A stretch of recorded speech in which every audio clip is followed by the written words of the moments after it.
Welcome to the Driven Agenda podcast, where raw journeys drive ambition and reveal the fuel behind people's success. I'm Shannon Sagan, a personal injury lawyer, entrepreneur, and founder of the Dashcam Lawyer. This podcast is all about being driven, focused, motivated, and determined to reach your goals and setting an agenda that pushes you forward. We bring you insights from top players in business, sports, real estate, investing, health, and more. Here, we dive into what it really takes to thrive with candid conversations that cut through the noise and get to the heart of people's success.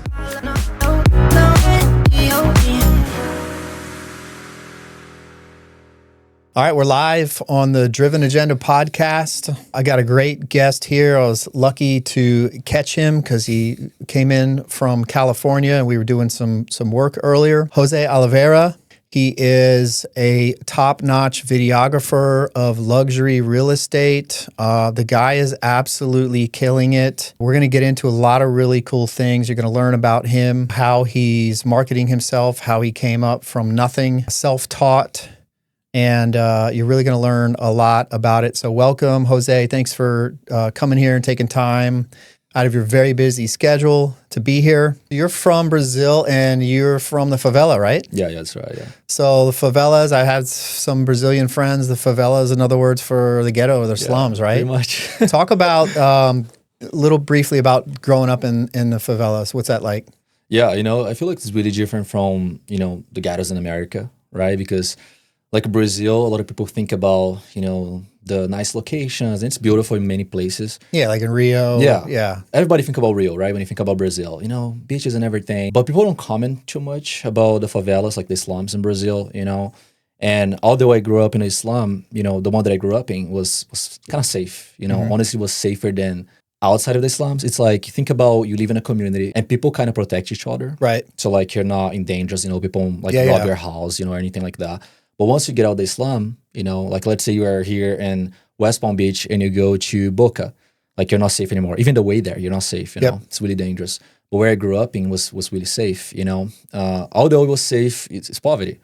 Like you grow up and you see a lot of people, like people don't have money, they struggling, like you thank God I never gonna say like I didn't have food on my table or anything like that, Because my parents, even though they didn't have money, they always made sure that, they would find ways to provide for us, Like my dad was a construction worker. My mom was, trying to sell stuff door to door.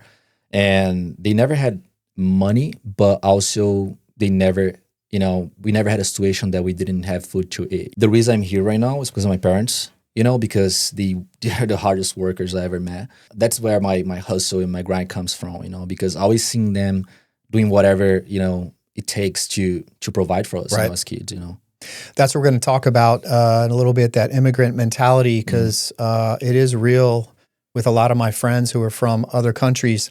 So how do we make the move from Brazil to coming over here, and how do you get used to the culture, and how do you learn English and all those things? Growing up in Brazil, I didn't speak English. Like a lot of people in Brazil don't speak English. For me, it was like YouTube, my best friend, he was really good at English. He learned English by himself as well. And I didn't want to come to America first. I didn't want to learn English in the beginning. Before my idea was like, I want to go to France because I also used to practice parkour and do sports, and that was the place to be. But then I decided to come to America, and I wanted to do an exchange program. It was like taking care of kids in the beginning. Came here with an agency, got my visa and everything. And then when I got to America, my English was terrible, like really bad. And I was living for an American family. The first week I was supposed to live with them. They would pay me like $200 per week. It was terrible, just because I was living in their house and was not paying rent. It was just miserable. But I got there, and first week, we had some issues. We didn't agree with some things, and they kicked me out of the house. So like the first week in America, I didn't have a place to go. I had like $50 in my pocket, that my mom, with really hard work, like she was able to give me. And the first week I was like, what would I do? I didn't have a place to go. I had like a credit card from Brazil that had like $200. And I went to a... Did you come here by yourself? Yeah, by myself. Okay. Yeah, so I moved here. I was doing this exchange program. I was supposed to get paid every week. First week got kicked out, and I used that $200 in a credit card to pay for a motel in Detroit. It was like super like ghetto. Oh, wow. It was terrible. And I remember getting there. I had the $50. I had $200 in a credit card. And this family before Not good English. no, not at all, dude. Like literally, when I left the house, because they literally kicked me out, they were like, "You're gonna call the police on you." They kicked me out. Didn't have a place to go. I didn't know like even how to order food. I remember somebody saw me on the streets. It was bad, dude. Somebody saw me on the streets. It was like carrying my suitcase and a little skateboard, and it was like 20 at the time, about to turn 21. And this guy was like, "Hey, I can, do you need help?" He was driving a car, and he was like, "Do you need help?" And I was like, "Yeah, can you take me to a Starbucks or something so I can use the Wi-Fi?" Like I could speak a little bit, to communicate. I went to Facebook groups to ask for help, and I was telling my stories, and somebody ended up helping me. No English, no money. It was terrifying, but at the same time, it was such a great feeling because it was like I'm free, I'm in America, and even though there was not my dream to live in America, but I was like, dude, this country is full of opportunities. Right. And even though I don't have money right now, I just had the feeling that, I could grind and get to somewhere in life, God, that's crazy. I didn't know that about you. Yeah. So you end up getting settled, finding jobs. How do we get into cameras, photography, videography? Where does that start? Yeah, so photos, videos, I started doing it when I was like 17 years old, even before that. When I was like 14, but just for myself, practicing sports, I would film myself. Moving to America, I had my little camera, but for years I didn't even touch a camera because I was kind of embarrassed of my English, so I didn't want to work with Americans because I thought they're gonna make fun of me, and I also didn't have the skills. I thought I knew a little bit about videos, but I didn't have the technical skills, so I didn't pay my bills and pay rent and buy food and stuff like that. So I started doing delivery, just like DoorDash, stuff like that, and then I was doing for a while, for a few years. Met my wife at the time as well. And she was helping me out doing delivery, and she was also taking care of kids as a nanny. And at some point I was just fed up, I was like, I know I'm meant for more, and this is not cutting it. I'm working 14 hours a day to get maybe like $150, $200 a day, right? Working all day doing delivery. And I thought, I have my camera here, I can make some money, right? So I got a course about filmmaking, and I started studying. So I would go to my car, deliver food, and when I was waiting for the orders, I would be studying the course and practicing. I got a new camera with the money from delivering, and I was just like practicing my car, studying the skills and writing down on a notebook and then trying the camera out. Then I started doing some videos for free, filming my wife first, just like filming her, getting some clips, and then I got into music videos, started doing some music videos for rappers, didn't pay really well. Then I started working for a company doing weddings, and then 2 years doing weddings, for a few companies. Then I decided to do real estate, and here I am shooting the most expensive properties in America. I know, we're going to talk about that. It's crazy. So you are self-taught with English, self-taught with videography, no like formal schooling or anything. No. You said you took some classes, but you basically were learning out of your car. There's a term for those type of people. They're called autodidact. Have you heard of that? Never heard of that. Autodidact are people who self-teach themselves everything. Okay. And they're like just learners that they learn and teach themselves. So that's pretty cool. I mean, you really didn't have any choice. I don't think you could have probably gone to school if you wanted to anyway for photography. So there's a progression where we're doing videos of our wives, and then we're doing rap videos, and then each thing steps up. But there's real estate, right? Mm-hmm. And then there's luxury real estate, and you kind of went up from the highest level of real estate. How do we get into that?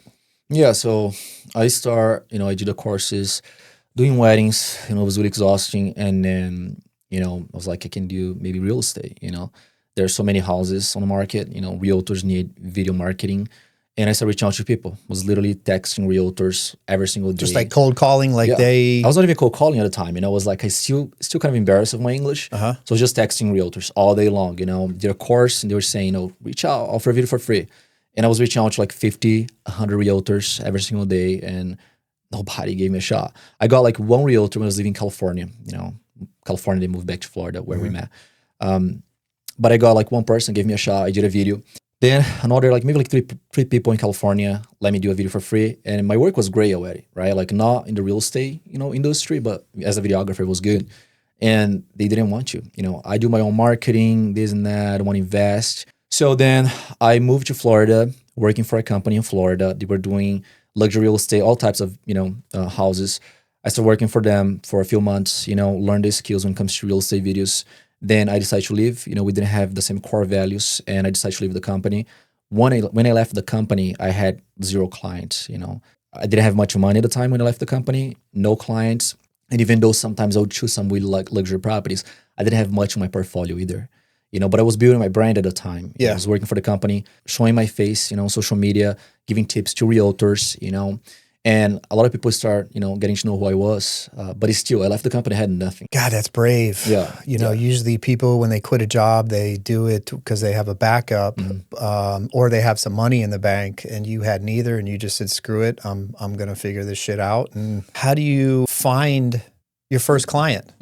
Because I was building my brand already, and that's why I always tell people, like, build your personal brand. This will change your life. If you really put yourself out there, show your face like you're doing today, creating videos, just putting out there, build your personal brand, people gonna know who you are. And the reality is, a lot of people think, I need to have a logo, right? The logo is my brand, but that's your visual identity. Your brand is your reputation, So if you build a good reputation, people will want to work with you. Like when you hire me or somebody else hire me, it's because like, I want to work with you. I want to work with Jose. I put this in my mind that I didn't want to be just a video guy, right? Like, oh, I just need a video guy. Let's get this guy, No, I was like, I want people to call me by my name and not just be a videographer, but like more like a partner, I want to see their success too. So because I was putting those videos out there, people were reaching out to me at the time when I was working for that company. But I wouldn't respond because, I couldn't work for myself at the time. Right. But when I left, I was like, man, I'm not happy here anymore, but I need to make money. My wife just moved to Florida from California. She lived there her entire life. I need to make money. I don't want to go back and just struggle again. And I started reaching out to all those leads. And then somebody gave me a shot, and I flew to Rhode Island at the time to work with this couple, They paid me a couple $1,000, was like really good because it was already a lot more than I was making working for the company. And getting there, did a great video. When I came back, more people started reaching out to me. So one video kind of, in a way, goes viral, you're saying. Like, you do this for them, and then now all the other realtors, they're like, we want this guy. Yeah, like I posted a video, and it didn't like really got a lot of views. I was getting a lot of views at the time. Even my personal videos were getting sometimes hundreds of thousands of views because I'm really bold. I just say whatever I think is true. Right. Regardless of, hurting people's feelings, I don't care. So because of that, I was going, not viral, but I was getting a lot of views. I posted this video, and I also posted, now I'm on my own. I posted a video with my wife. Now I'm going on my own. If you're a realtor here in South Florida, reach out to me if you want to work together. And then after going to Rhode Island, when I came back and I posted this video, a lot of people started reaching out to me. They wanted to work with me.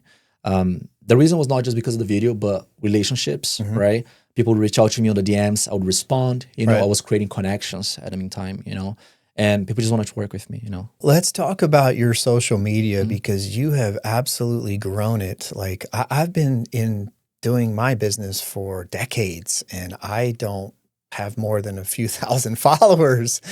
And you've gone from when I first met you, I think you had a few hundred. Yeah, probably like 2,000 followers at the time. I don't even think you had in the thousands when I first met you. And now you've got 80,000 just on Instagram, and that's in a year and a half. Yeah. So people are going to want to know how do you get that amount of followers in that short of time? There are, just to make it clear as well, real followers, because there's a huge difference. Yeah, no, you can buy them and pay for them. And I know that. I'm just going to assume that you haven't done that because I know you've told me you haven't. Yeah, so the way that a lot of people do, and that was like something that I had in my mind as well. If you want to grow fast, you have to buy followers and all of that. Before you met me, I bought like 1,000 followers way back in the day. Like I was 17 years old. I got my Instagram. And I was like, you know what? If I start making videos in Brazil and I have followers, people are going to trust me. So I got those 1,000 followers, And then my account, just died. Because if you buy followers, they will, screw up with the algorithm. They're from all over countries, Yeah. so the algorithm can't focus. It's all fake, right? So like whenever you post a piece of content, it distributes with your audience, a small percentage of your audience.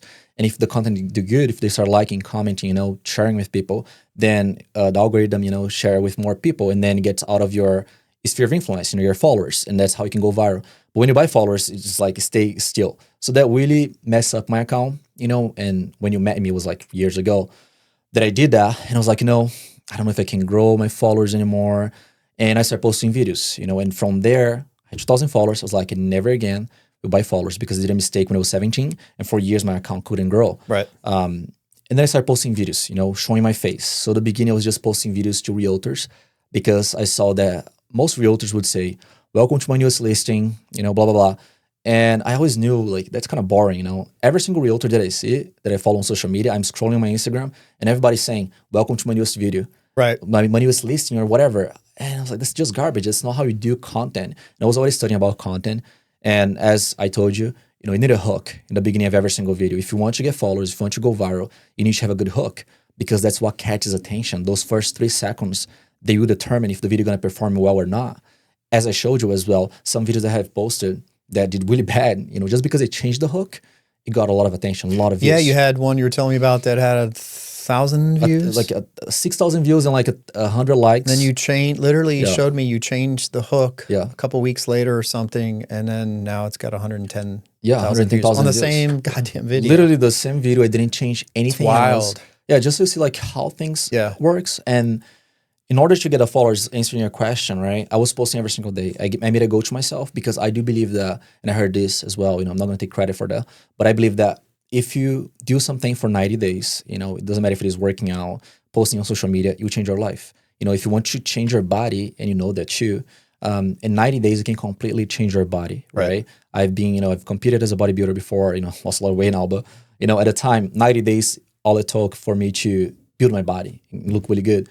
Social media, same thing. I made a goal. In 90 days, I need to post every single day, one video, one reel, not just stories. I need to post stories too, but at least one reel. And my goal was like posting around 3 to 5 stories every single day so people could see my face. For those 90 days, I was like, I want to get 10,000 followers. That's my goal. So I went from 2,000 followers to 15,000 followers in 90 days. And for me, that was like, it blew my mind because I was getting followers every single day. And I would check every 3 days, every 3 to 5 days, I had 2,000 more followers, at some point. And they kept growing from there. But I was literally posting reels every single day. Every video, my goal was I need to have a hook in every single video. Right. The video shouldn't be more than 30 seconds. I want to be sure, to go viral on social media so people can share. Yeah. And also, I was like, how can I be bold? How can I say things that are controversial, but that I believe they align with my core values? How can I post those things that people are going to be like, there's no way? Because that will provoke reactions, right? You can grow in 2 ways. You can post content that's friendly. I believe that if you're bold and controversial, if that's who you are, you can go viral way faster. And people also, they will be sharing your video because sometimes they don't like you and they're going to be commenting with their friends, gossiping, but it doesn't matter. It all helps you with your engagement at the end of the day. When I started following you more, I saw your followers going up, which I'm an older guy, so that wasn't a huge deal to me, but you were giving away a lot of information to people, to other people that could potentially be your competition. You were showing exact setups that you're using, the equipment, how to frame stuff. Did that kind of help you get a bigger following as well, giving away free stuff, so to speak? 100%. Like it's like Alex Hormozy, he talks about this all the time. Give away as much value as possible because imagine like if you're giving, at my point of view at least, I was giving value and it was scary in the beginning because I thought that, if I give value, videographers, they're going to steal my ideas, or realtors, they can hire somebody else or do their own content. Whenever you give value for free, it's like networking, if I come to you and I just want to give you something, I don't expect anything in return, you feel like you need to give me something back, right? Like, it's networking, So social media is the same thing. If I give value for free, it's like, all right, this guy's good, like he's like saying something that actually can change my life, can change my brand, And if you apply it and you get results, now you become a fan, That's how I was getting a lot of followers, just like you're gaining trust. Yeah, like I wanted people, and that's my also part of my core values, and that's what I believe. I don't care if people like me or not, I prefer people to trust me because I'm sharing truth and I'm helping, and I'm just being myself. Right. I don't care if people say I don't like this guy. And a lot of times, they will tell me, even text me, DM me, dude, I didn't like you in the beginning. I thought you were arrogant or whatever, and after a while I saw you again and again, you kept popping on my screen. And I started liking you and I kind of, I agree with you. So at the end of the day, for me it was like, I don't care. I'm going to give as much free value as possible because also my clients, if I'm working with somebody and they choose somebody else just because of the price, they're not really my clients, right? They're just looking for the cheapest option. They don't care about their brand enough. And I just know the level of skills that I have. If I'm giving this value right now, imagine I'm going to keep working on myself every single day. In a year from now, a few months from now, I'll be a different human, you know? So it doesn't matter if I'm giving all this free value right now, you're not going to catch up with me. First of all, you know, I'm going to be always improving and I'm going to stay in the same level of skills. And people are going to trust me a lot more if I'm not holding anything back, you know? You fly from Florida to California to Rhode Island. You've shot videos all over the country pretty much. Mm-hmm. Yeah. For the past year, I've been to like many states. I think that the states that have the best properties, you know, like California, New York. I've shot some of the most expensive properties in America. You know, Central Park Tower was $150 million. I've shot, you know, a castle in San Diego, $180 million. I've shot up, you know, with the team a property in Palm Beach was $150 as well. So I've been to like some of the most expensive properties, you know, and they're crazy. They're massively So what's crazy. that like? You come from the favela in Brazil, and then you step foot in this house that even 99% of Americans have never got a chance to step into. Like, what is that feeling like? You know what is crazy? The first time I stepped into a house like that, I was so amazed by that. It's like, oh my God, that's crazy how people can live like that. But at the same time, you know, I always had that desire of being successful. I always knew I'll be a millionaire. I'm not yet, but I'm working towards that. But I always had the desire inside of me. So getting to those places, I always picture myself, you know, since I was, you know, before moving to America, being in luxury settings, you know, like in nice houses, nice cars. So when I got to the first property that was really cool, it was impressive. The second, the third, at some point, I started getting kind of used to it. You know, which is not good because sometimes you stop appreciating things. Yeah. Like even like it took my wife to a $40 million property, you know, when we were shooting, and she was so impressed. And I was like, oh, it's okay. It's fine. You know? Like, You should see the 180. The lighting is not really good here. It's not like that beautiful. But also at the same time, it just opens your mind, you know, especially when you have the seller the owner at the house, at the property, because sometimes it's crazy. You see those properties, you know, over $50 million, and you see there's a human actually owning that property. Yeah. It's different than just, you know, you see it on a magazine or a video, whatever, it's cool. But when you see the person there, you know, and they're a lot of times they're very humble and they talk to you like, you know, you're equal. Right. And you think, man, I can get there too, you know. Yeah, if they can do it, I can do it. Yeah. Yeah. So you and I talk, we're both big fans of vision boards and affirmations and stuff. So you had kind of touched on that, how you pictured yourself having in a nice car and you picture yourself having this stuff. So you're a big believer in vision boards and visioning your future, so to speak. But can you just check the cameras to see if everything's good? I just want to make sure that it's good, man. Good questions, bro. Percentage good, the batteries and stuff. This one's fine. The other one. That's interesting because it's funny that like we have this in common as well, right? Like I remember when we met the first time and you showed me your vision board, and I don't remember like if I mentioned to you, but you showed me your vision board. You showed me like your journal that you do every single morning, and I was like, that's crazy because that's literally me. It's like the you know, not in the good way, older version No, of it. I totally get it. Not that you're old. It's just, you know. Like, Don't worry, my wife and kids call me old all the time. It's all good. No, not because you're old. You're older than me.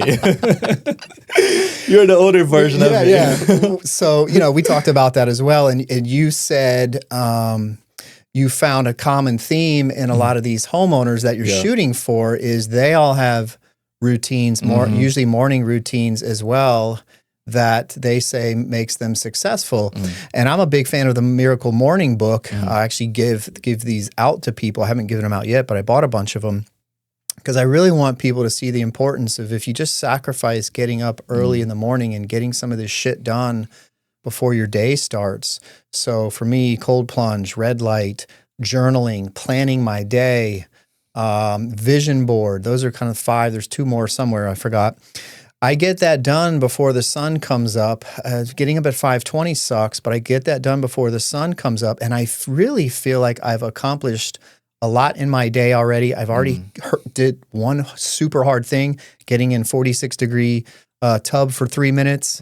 When you get out of that, then you're like, shit, what is going to be hard today that's going to beat getting into a cold plunge? And for people who say, oh, that's not a hard thing, you know, have you done that? And have you done it every single day consistently? Yeah, by the way, just to put this on record here, you're kicking my butt because I'm not waking up that early anymore, you know, but it's great that like you're having this conversation. You told me that because it just pushes me. Like I'm so competitive and I'm like, not even in terms of competing with you, but seeing that you're doing that, I'm like, dude, I need to get back to this routine, like waking up 5 a.m. every single day, because I used to feel so good doing that. Waking up a little later now. But it's still, when it comes to law of attraction and manifestation, man, big believer, since I was like 14 years old, studying about law of attraction because I was super shy. And I just, again, back to that desire of wanting to do better in life, I found out about law of attraction. And since then I fell in love with that, because that's what I believe, right?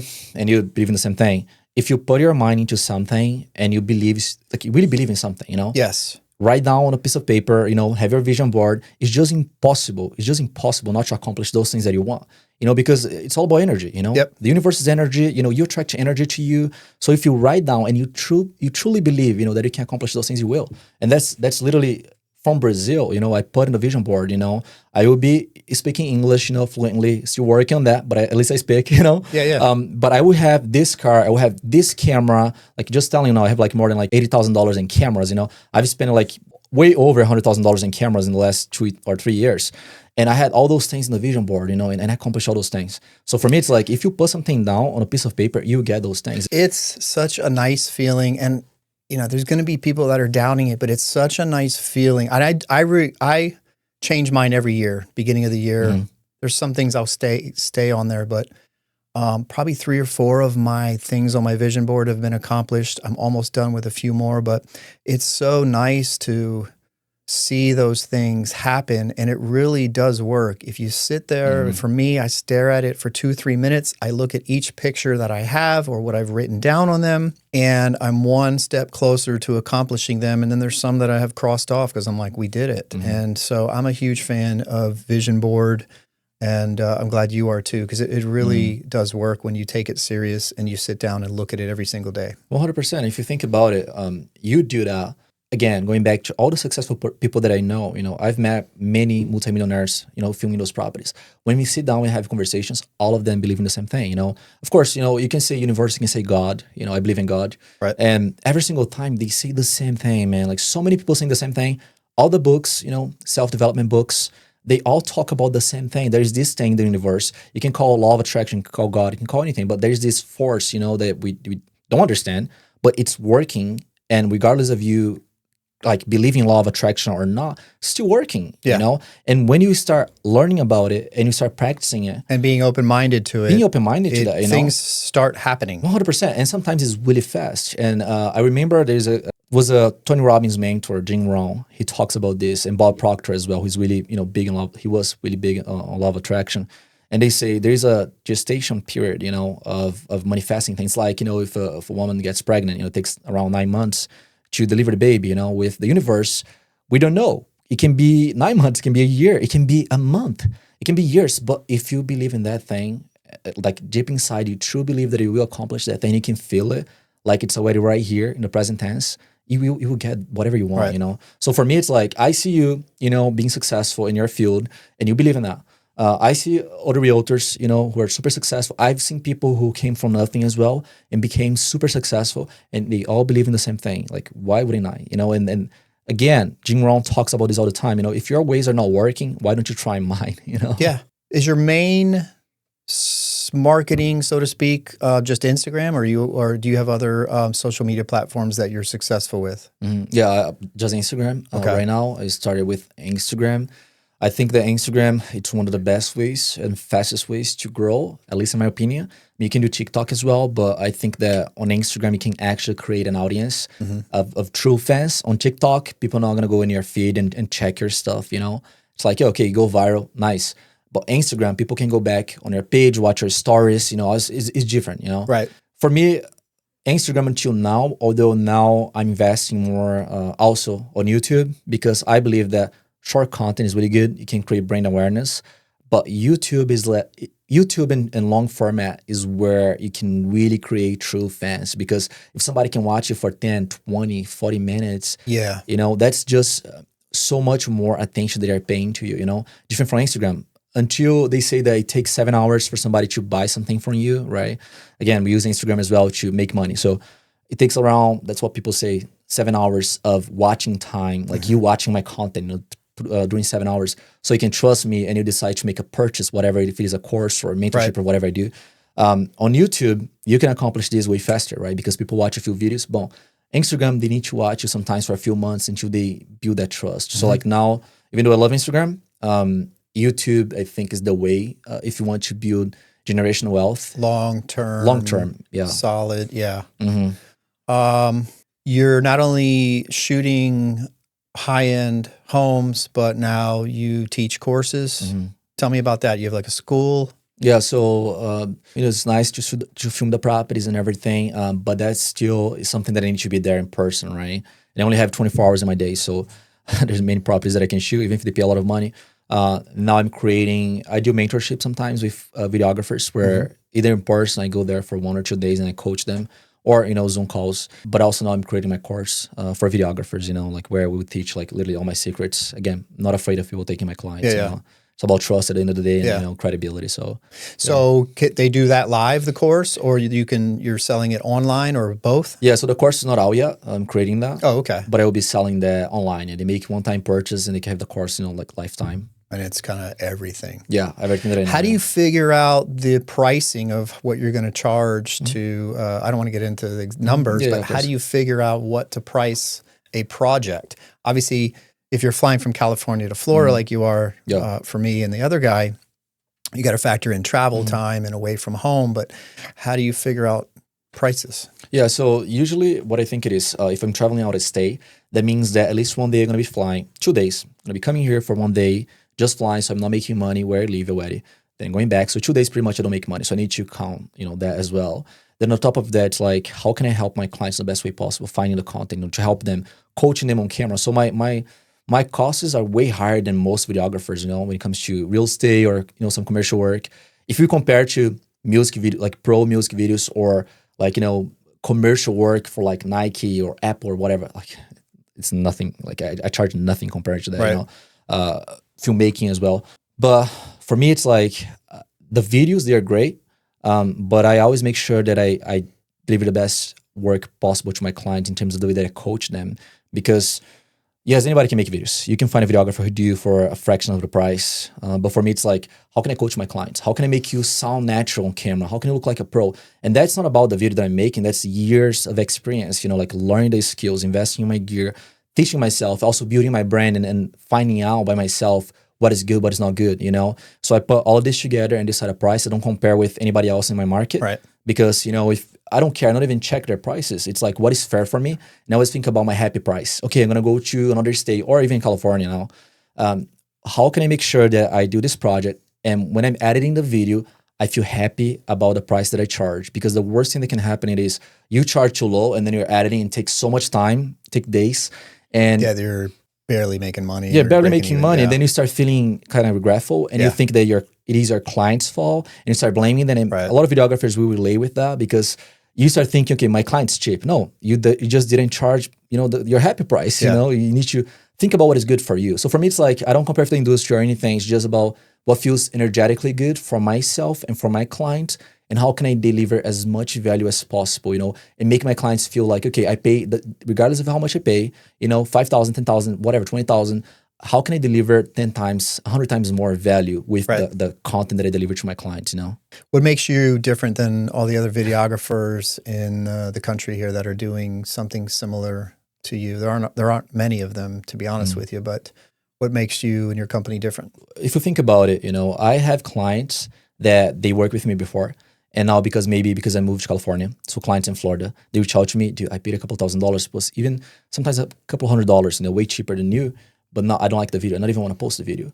A lot of videographers, they're just lazy. It's just reality. They just want to make some quick money, So even though they're charging cheap, they do a lot of videos every single day for many clients. So first of all, they don't take care of their clients, right? Because they're so busy fulfilling all the promises. Yeah, it was one and done. Yeah, it's one and done. And they have so many clients to deal with. So they're not putting care into the work, They're just maybe going on ChatGPT and just getting out everything and go to the shoots. And so many times I have clients telling me, dude, this guy came here, spent like an hour, and left. When I spend the entire day, I spend the entire day with my clients. I don't care about how many hours it will take, even coming to Florida. I did an extra day for free pretty much.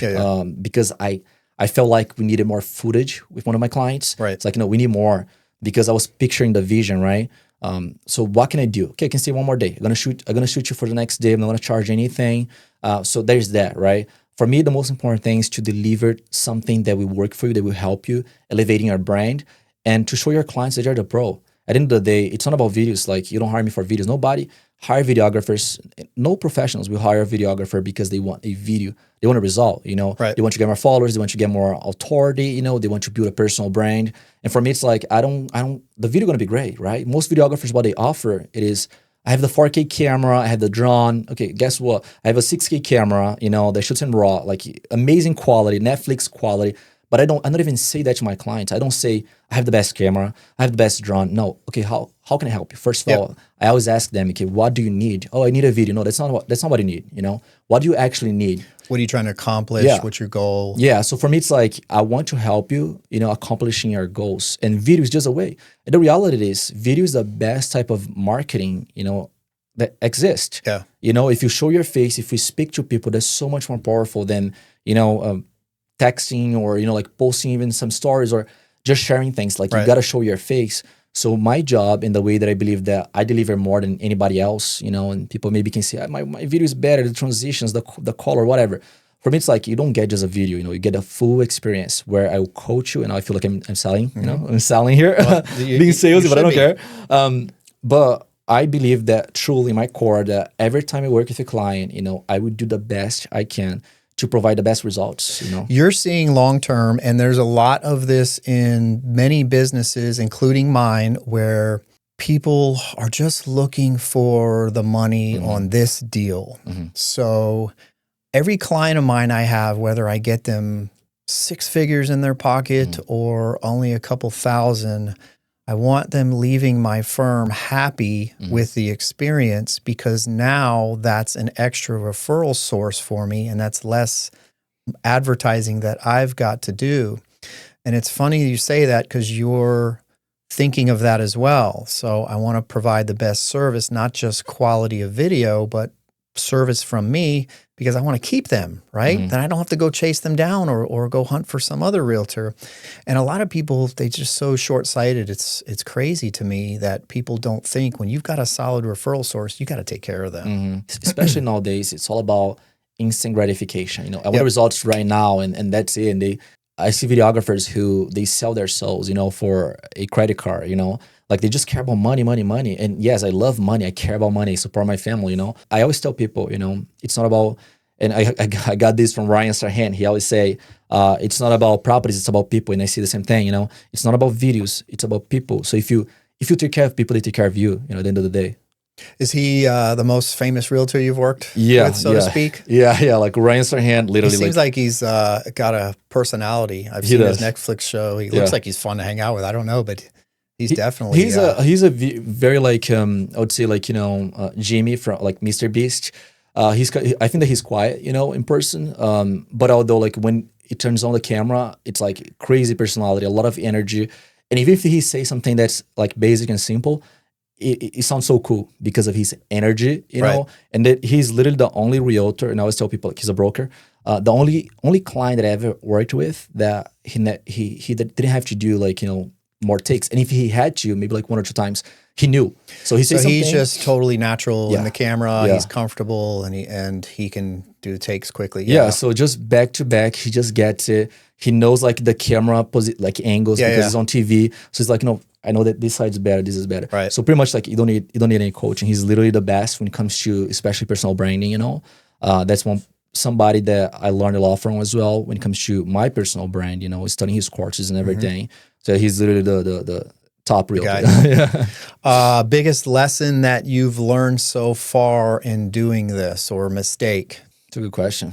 Biggest lesson, again, you know, take care of people. People take care of you. It's not really about money. It's about relationships. And also having emotional intelligence, you know.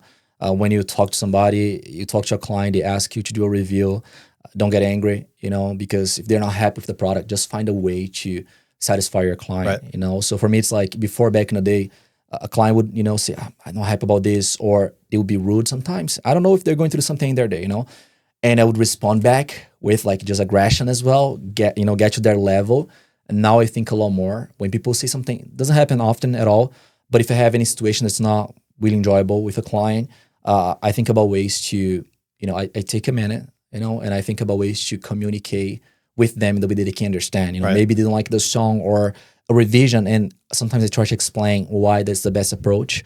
But other than that, sometimes you just gotta do what they want. They are paying me at the end of the day. So for me, the biggest lesson that I ever learned was, you gotta be careful with your communication. Like learn how to communicate with people and learn that it doesn't matter if you're right. It's like a marriage. It doesn't matter. You're never right. That's it. Like you're not.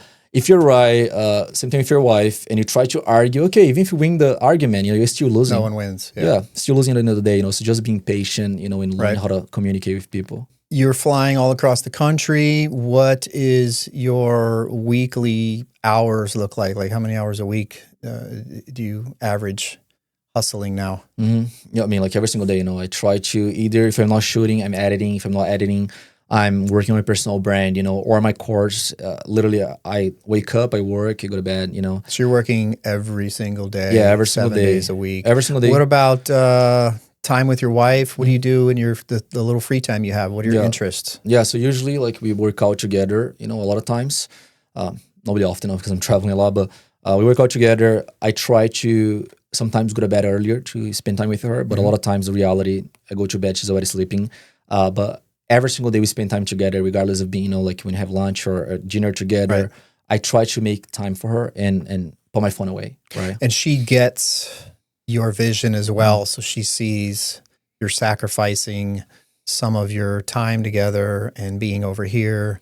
And she sees the big picture like you do. Like eventually it's not going to be chaotic like it is now. And you guys, she's on you guys are on the same page. That's awesome. 100%. Because that's tough. That could break up marriages as well, where, you're flying everywhere and people could get jealous or they don't understand because they're not a business owner. And that could cause chaos in a relationship. So that's good that she's on the same page. Yeah. And if you think about it as well, right?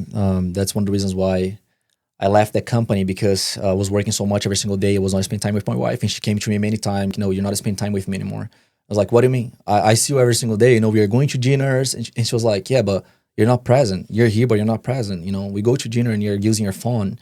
We go to the beach and you say that you want to spend time with me and you're using your phone. And every single time I was like, babe, but I need to make money for us. Like you don't understand. I need to be on my phone.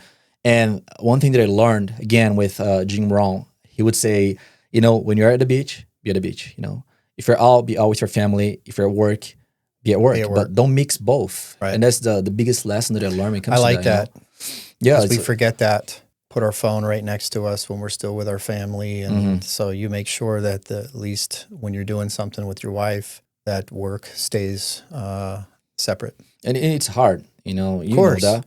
Yeah, like, as an I'm checking mine sometimes. I don't need to, and it turns into habit sometimes, automatic. It becomes a habit. That's why I saw that you lock your phone, your social media and everything. That's good. I need to start doing that. Yes,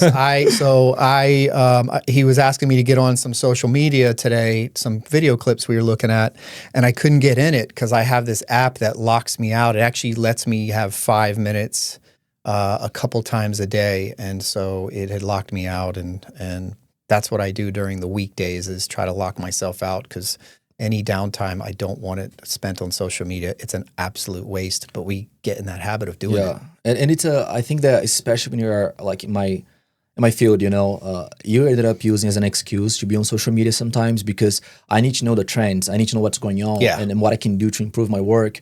By the end of the day, family is the most important thing. My wife had been there for me since we had been together, and the worst times of my life, she was there for me. She had paid for my gym membership, when I moved to Florida for a month before of her because I wanted to make sure that the work was going to go well. She paid for my gym membership. She paid for my gas to travel from California to Florida. She literally was giving me money every single day, working as a nanny and sending me money because I was broke. Didn't have money when I moved to Florida. She had been there for me, giving me the best advice ever. Sometimes, when I start making more money, I would pay for coaching and she would literally give me the same advice. So one thing that I learned is my wife was there for me. Now I'm there for her. Like she doesn't have to work anymore. It's been like a year and a half, I have been supporting her and I love that. She want to have kids soon. I will keep supporting her. And for me that as a man is my biggest accomplishment, because she was always there for me, man. She's like the most important person in my life, my love, and And yeah, man, like I believe that especially when it comes to like videographers gonna watch this too, it's really important to spend time with your family, you know, even if it is an hour that you have in your day, spend quality time because one day they won't be here. One day we won't be here, you know? It's true. In money, we can always make more money, but imagine if you just focus on work, you make all this money, but then you don't have your family here anymore, you know? And that's what I talked about. We did a video earlier where I decided this year that the money we were going to spend on property, like buying real estate, like we sometimes do, went all on traveling and experiences. Money's important, but it's not anything as important as family. Before we start wrapping up, where is Jose Oliveira 5 years from now in his business? It's a good question. 5 years from now, that's my goal. I don't care if people, that's not, I shouldn't be thinking like that. I definitely want to be a multimillionaire. You know, I just know in my core, I just know I will be a multimillionaire, you know, supporting my entire family, what I do. But just I want to be throwing events, you know, around the world, not just in America, but I want to be known, you know, everywhere. I want to have the biggest brand when it comes to content creation, not just real estate, but luxury, you know, personal branding. Like I want to be that guy that people trust and look up to. You know, and also not just be shooting videos. I don't want to be shooting videos, you know, in 5 years from now. I want to be that guy, you know, like literally celebrity status. It can be stupid for some people. I don't care. It came from nothing. For me, that's a big goal. You know, and just, I want to be around really successful people, not just in terms of money, but really successful people, good people, you know, that's my goal. Success, some people equate it with just money, but it's not. It's health, it's family, it's being happy, living a good life. How do people find you if they want to hire you, if they want to potentially take one of your courses, if you want to give away help, questions? How can people find you? To find me right now, Instagram, you know, official Jose Oliveira. It's my last name. My last name you can put here. But yeah, official Jose Oliveira. It's the best way to find me. Just shoot me a DM and that's it. Cool. All right, man. Well, this was fun. I've had a long day with him today, and it was absolutely fun. He makes it easy to be behind the camera. I came in with scripts. Today was just kind of weird for me. I couldn't get that vibe going. You did great, man. You can be a good videographer, but you got to be a good guide as well. So you're kind of guiding me on how to say things and what I'm saying wrong and whatnot. And I think that's a big help whenever we do projects together. So yeah, long day today. And we're done with the podcast. I appreciate your time and you flying over here, coming in here and doing this. I told you I really wanted to do the podcast. You're probably like, why does he keep asking me not at all, man. Not at all. I'm about excited. the podcast? But it's really important to me. I love doing the podcast and I really wanted to have you on. So thanks for your time, man. And I'm looking forward to working together in the future and the videos that we just shot today. I appreciate you, man. I'm really, honestly, really happy being here. I really appreciate your questions too. First time in a podcast, and I had many people ask me to be on a podcast before, but you know, like we had a connection before. We had been working together, and I'm just excited, man. I'm happy to be here, honestly, you know. So good. I'm glad to hear that. I'm really having fun doing this thing, and I'm glad we've become friends. So